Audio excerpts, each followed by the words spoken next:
بسم اللہ الرحمن الرحیم لبیک لبیک لبیک یا رسول اللہ صلی اللہ علیہ وسلم۔ محمد شفیق امینی اس وقت بحیثیت قائم مقام امیر تحریک لبیک یا رسول اللہ پاکستان مخاطب ہوں۔ لیاقت باغ کی گرد و نواح میں ہزاروں کارکنان موجود ہے جو کہ جن کی جذبات بھی کافی بھڑکے ہوئے ہیں اور وہ ایک اشارے کی منتظر ہیں، مگر ہزاروں پولیس اور رینجرز کی موجودگی میں ایک خونریز تصادم کا خطرہ ہے جس میں دونوں طرف سے سینکڑوں ہزاروں افراد کی شہید ہونے کا خطرہ ہے، جو کہ پاکستان اور اسلام دشمنوں کا ایجنڈا ہے۔ لہٰذا تحریک نے ملک اور اسلام دشمن عناصر کی اس مذموم مقاصد کو ناکام بنانے کے لیے اراکین مجلس شورا کی مشاورت سے یہ فیصلہ کیا ہے کہ آج کا ایصال ثواب پروگرام تا حکم ثانی مؤخر کیا جا رہا ہے۔ انشاءاللہ بہت جلد آئندہ کے لیے لاہ عمل کا اعلان کیا جائے گا، جبکہ قبلہ امیر المجاہدین اور پیشوائے اہل سنت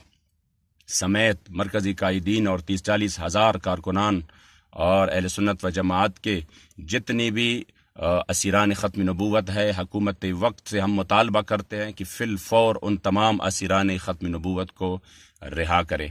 اس ملک کے سواد اعظم اہل سنت و جماعت کہ پرامن لوگوں کو اشتعال نہ دلائے۔ اگر آپ کی یہ خواہش ہے کہ ملک میں افراتفری ہو اور ہر روز ہزاروں لاکھوں پولیس رینجرز روڈوں پر ہو اور ہم ان کے سامنے روڈوں پر ہو، تو بے شک اپنا خواہش پورا کر لے، مگر عاشقان رسول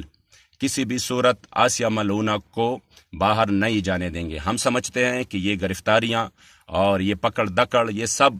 آسیہ ملعونہ کو باہر لے جانے کے لیے ہو رہی ہے۔ ہم لاکھوں ہزاروں قربانیاں بھی دیں گے، شہادتی بھی دیں گے، مگر کسی بھی صورت آسیہ ملعونہ کو اس ملک سے فرار نہیں ہونے دیں گے۔ لہٰذا حکومت وقت ہوش کے ناخن لے اور اب اس سزا کو بحال کرنے میں ادارے اور حکومت وقت اپنا کردار ادا کر لے اور اسیران ختم نبوت کو فی الفور رہا کرے